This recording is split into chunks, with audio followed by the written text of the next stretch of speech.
Welcome to the Thing About Witch Hunts podcast. I'm Josh Hutchinson. And I'm Sarah Jack. Today we're joined by our fellow End Witch Hunts nonprofit board member, Mary Bingham, to discuss the critical work being done to raise awareness about modern-day witch hunts and spiritual ritual abuse. This upcoming Sunday, August 10th, is World Day Against Witch Hunts. Another form of supernatural fear which occurs in the United States and around the world is spiritual and ritual abuse, as Sarah mentioned. This includes things like harming people who are believed to be spiritually or diabolically possessed. Mary has been creating powerful daily videos remembering the people who have died as a result of this abuse in the United States in recent years. And she's written compelling articles drawing connections between historical witch trials and contemporary exorcism cases.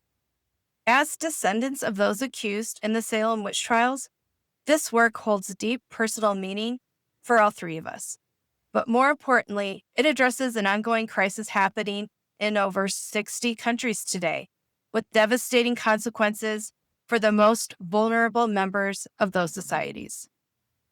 And now let's get to our conversation with Mary about why World Day Against Witch Hunts matters and how we can all play a role in ending these harmful practices through education and awareness. Welcome back to the Thing About Witch Hunts podcast, Mary Bingham. Hello, everybody. I'm so glad to be back. Hi, Mary. Hello. It's so great to have you back. Thank you. The organization that we all volunteer at, End Witch Hunts nonprofit, addresses harmful practices related to witchcraft accusations through education and awareness campaigns. As a member of the executive board, what would you say to people who may not realize why this mission is so important in today's world? So we are a board of 5 people who volunteer our time daily to expose the ongoing witch hunts happening in over 60 countries with devastating consequences. Our mission of awareness and education is important regarding this matter because awareness challenges the lack of scientific education in the communities where witch hunting is prevalent, allowing superstitious beliefs to prevail. Education opens the mind and challenges these old superstitions by creating an awareness of mental health issues and other phenomena such as sickness, weather, crop failure that are historically mistaken for bewitchment.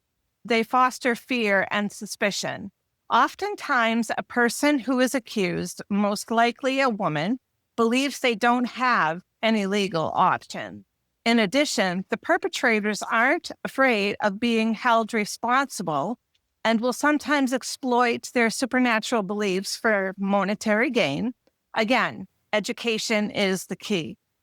And witch hunts will always educate on historic witch hunts because disturbing patterns have weaved their way from the earliest witch hunts in Europe, which date back to the 15th century, through the modern day, scapegoating and the persecution of marginalized people.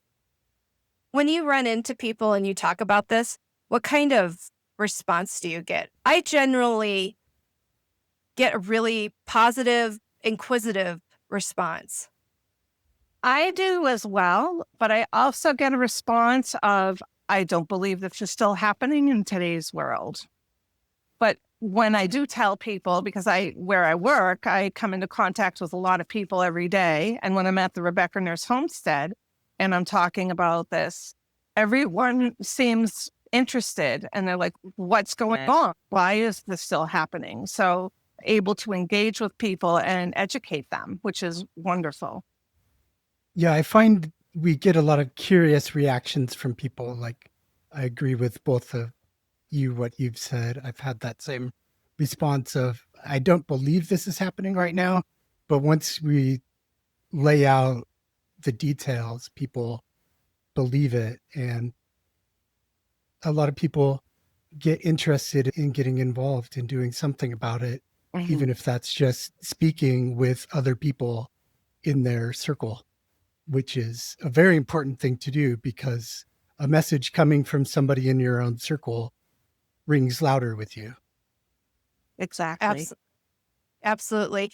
And One of the things that was really important to me when I started this journey 3 years ago, when we started working to get an exoneration with the Connecticut Project, I talked about my descendancy a lot, that I had ancestors that went through witchcraft accusations and suffered. And I think sometimes I tend to not bring that up in the conversation as quickly. But when I remember to do it, it's so significant to the people who are listening. And that happened to me again yesterday. It was like in a follow up conversation that I had with the individual that I mentioned it. And they're like, oh, wow, I can really see why this resonates with you. Do you talk about your ancestors when you talk about it? Yeah, people are so fascinated by family connections to the witch trials, especially when we're interacting with people from other nations outside of the United States, where it's less common in many cases in even Europe, where there were so many witch trials going on. It's less common for people to know if their ancestor was accused. Especially, we hear that from people in Scotland all the time, that they just don't have records of that time period of the witch trials that give you enough specifics about who was being accused to actually make those family connections. So people react with that curiosity again, and they want to know more. And then they understand, like you said, I see why you feel so strongly about this. You've got your ancestral connection. But for me, it's also just, I think once you hear and understand what's happening today, I don't see how anybody can just walk away from that and not do anything. I agree. I agree. And I find that when I mention that I have ancestors that were hanged or accused, sometimes people will look at me like, wow, like, or how do you know that? How do you know what you know?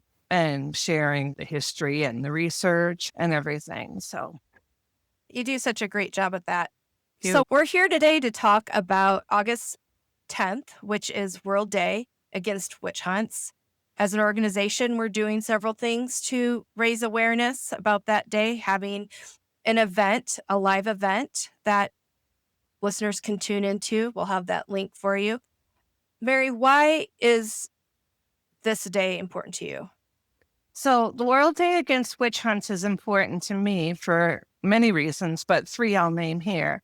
I am a descendant of Sarah Wilds, Mary Esty, Susanna Martin, and Esther Elwell, who were all accused of the felony crime of witchcraft in 1692, of whom the first three mentioned were hanged. The injustices of their circumstances need to be told over and over again and repeated down through the generations so as to have an effect against future accusations. Not only that, but we need to memorialize the people accused in colonial times who have yet to be memorialized by having a place to visit, a beautiful physical tribute to stand in front of, to touch, to listen to their stories, to read their words, gives those of us living today something of substance by which to remember them. The second reason is that spiritual and ritual abuse is, for lack of a better word, rampant in the United States. Today End Witch Hunts has tracked over 110 legal cases that have either been tried or are about to be tried before the courts all over the country. One of many elements which ties this thread back to colonial New England is fear of the devil and superstitions that have absolutely no foundation in fact. In colonial times, though a good education existed for some of the elite, mainly for the men, bewitchment was still a very prevalent belief, even among the most learned of the society or the colony. And this is because the Puritans believed that the physical and invisible worlds were intertwined. And for all of our advances in education, superstition with regards to those innocent victims believed to be possessed by a demon, it is still a factor in the U.S. today. Why? Because the assailant believed that a demon needed to be exorcised, often resulting in death. The third reason is to have another day to honor the memories of those lives lost. In America, we know the dates of May 26th, July 19th, August 19th, September 19th, and September 22nd. And now we have another day, August 10th, to bring forth the narratives of those people of whom are lesser known, those that have died as a result of worldwide witch hunts as recent as maybe 2 weeks ago. Can you tell us what those other dates mean that you shared with us? Those are the dates that are important to us because those are the dates that our ancestors and these innocent victims were hanged.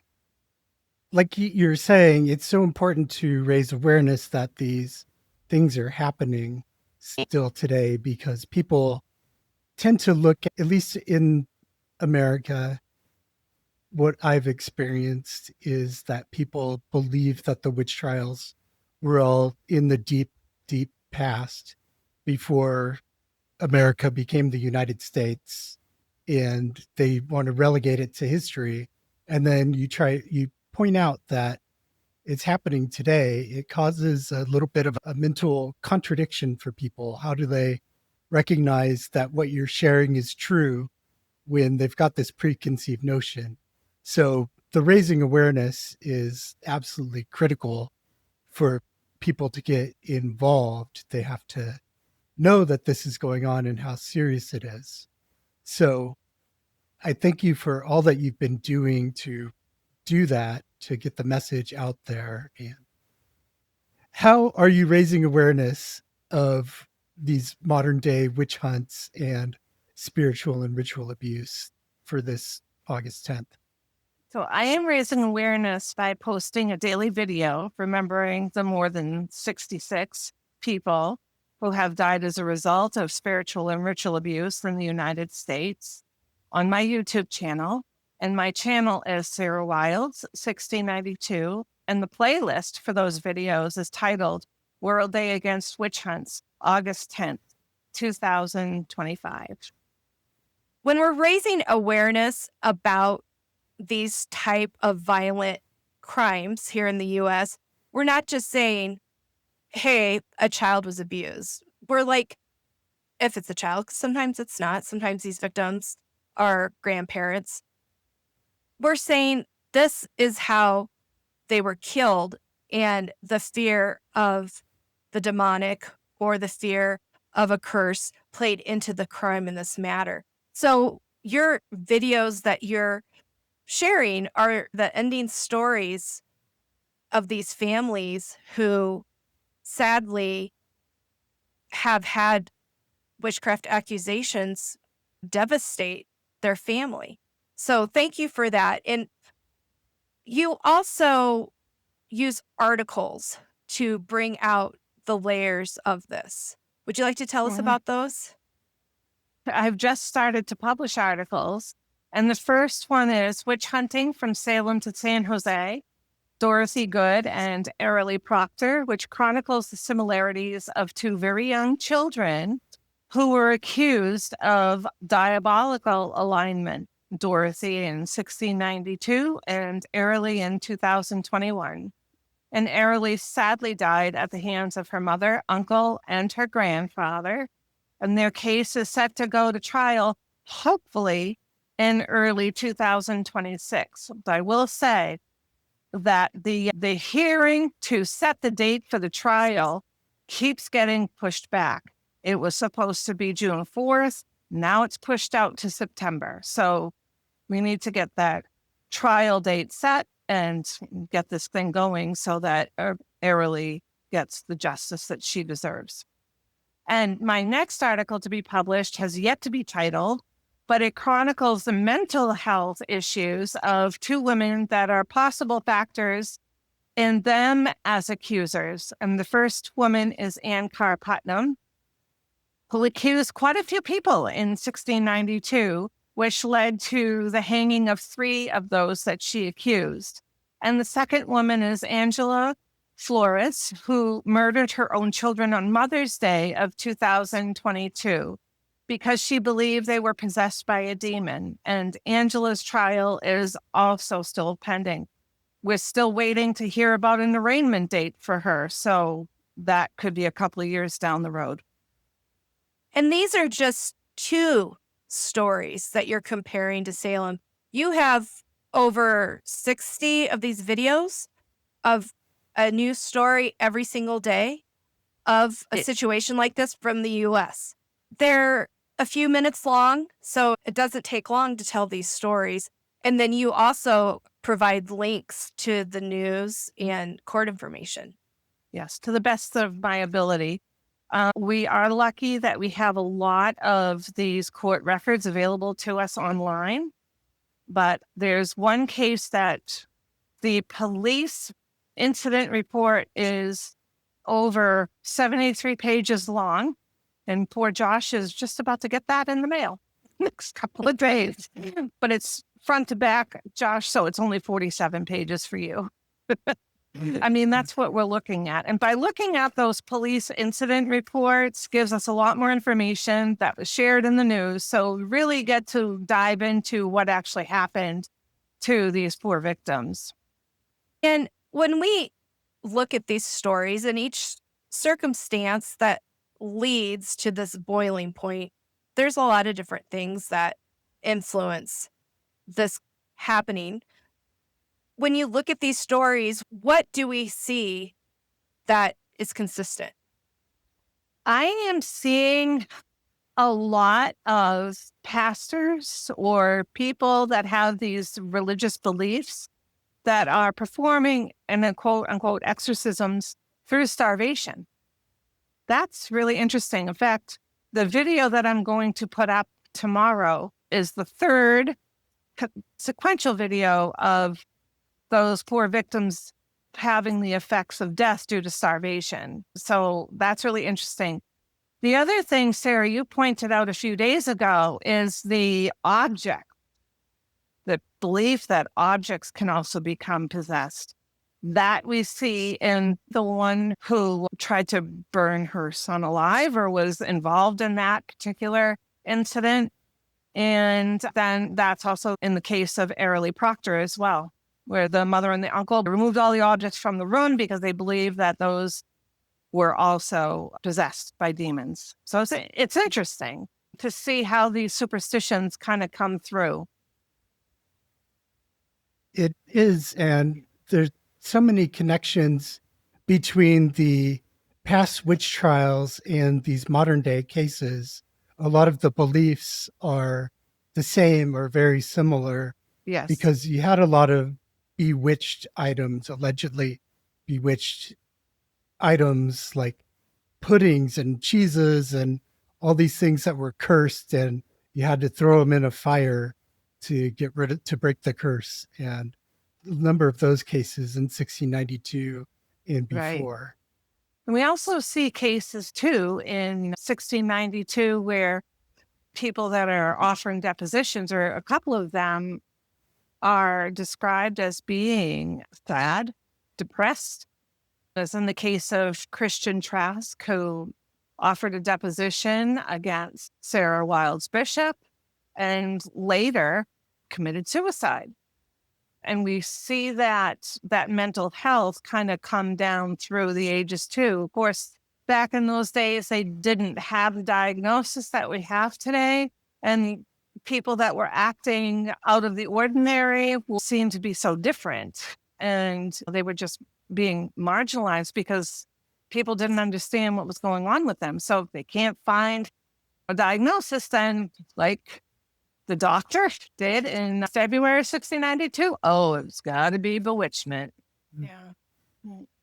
Yeah, we see that with misunderstandings around dementia and Alzheimer's and other common enough medical conditions, but they're still misunderstood in many, many communities. And this is around the globe. Exactly. What is your hope that your videos and your articles, what is your hope from those? How do you want individuals to respond? Where do you want the message to go? In terms of responding, I think I would like to see a response not to me individually, but just like responding, like paying it forward. Like, there's the information, and have people talk about it amongst themselves, their peers, talk about it on social media. I think that's my goal. And just, again, to educate. And if people do want to reach out to me, they are more than welcome to. They can reach out to me on my YouTube channel, and I will be happy to answer any questions that they have. You're also really great at writing letters. There's been so many times over the last few years that you have written people in positions of authority, those who are taking action or investigating some of these crimes. You've sent letters, and that's something that other people can do as well. Yes. So if they do get in touch with End Witch Hunts, I'm more than happy to provide information, especially when things come up, because we know our friend and advocate, Dr. Leo Igwe, is always telling us about certain things that are happening. And actually, last summer, because of the letters that he sent and I sent from here, I mean, he was even active on the ground over there. He was able to basically stop an organization from accusing people or naming people as witches in Nigeria. So it's just the whole thing, the letter writing and making. And the thing is that if we write from here in the United States or in other countries to these countries where these things are happening, then they're noticing that, hey, the world is taking notice of what we're doing. So maybe we better, step up to the plate. Yeah. Yeah, and it's definitely going to take a lot of people getting involved to solve this crisis. Great getting the word out, and I encourage people, do come forward and talk to Mary and find out ways that you can help. She'll gladly send you an email when there's a need that comes up, and be very happy to help out. Is there anything else either one of you want to share? I want to say that I am blessed to have the support of an executive board that is out of this world. Josh Hutchinson, Sarah Jack, Jen Stevenson, and Beth Caruso. You guys are all awesome. Couldn't work with a better crew of people. Thank you, Mary. It's been a really incredible journey. We started this organization together while we're learning to advocate for this crisis, and it's so rewarding. But it has taken a lot of time and energy from each of us. I'm very grateful to what both of you give to the projects. Thank you. Thank you so much. World Day Against Witch Hunts is a really important date for spreading the word. Understanding and then continuing the conversation is where meaningful change starts. We hope to see you at our online event, August 10th. Bring a friend. Every day, you can check out our other podcast, The Thing About Salem, for all of your Salem witch trials needs. And join our Patreon to view bonus content and engage with us in chats. Join our organization End Witch Hunts live on World Day Against Witch Hunts to learn from leading experts about the survivors of witchcraft accusations in Ghana outcast camps. Sunday, August 10th, End Witch Hunts Events is bringing together specialists from Amnesty International, the Sana Institute, the Total Life Enhancement Center Ghana, ActionAid, and Sangtaba for a crucial discussion on supporting survivors of witchcraft accusations with a special focus on women and children in Ghana's outcast camps. The World Day Against Witch Hunts isn't just about history. It's about understanding a crisis happening right now.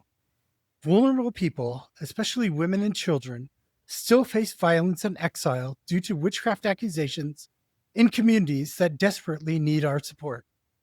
This is your opportunity to learn directly from researchers, advocates, and organizations working directly in these communities to address their needs. Events are happening globally to honor this day of remembrance and education. Please share the event details with your network. You can register for free at endwitchhunts.org/day, and attending this event will help you gain insights that can help turn awareness into meaningful action. Because understanding and then starting an important conversation is where meaningful change starts. Hear the special expert panel this Sunday, August 10th, 2025 at 5:30 p.m. GMT, that's 1:30 p.m. EDT. Find the link to this free online webinar at endwitchhunts.org/day. Have a great today and a beautiful tomorrow.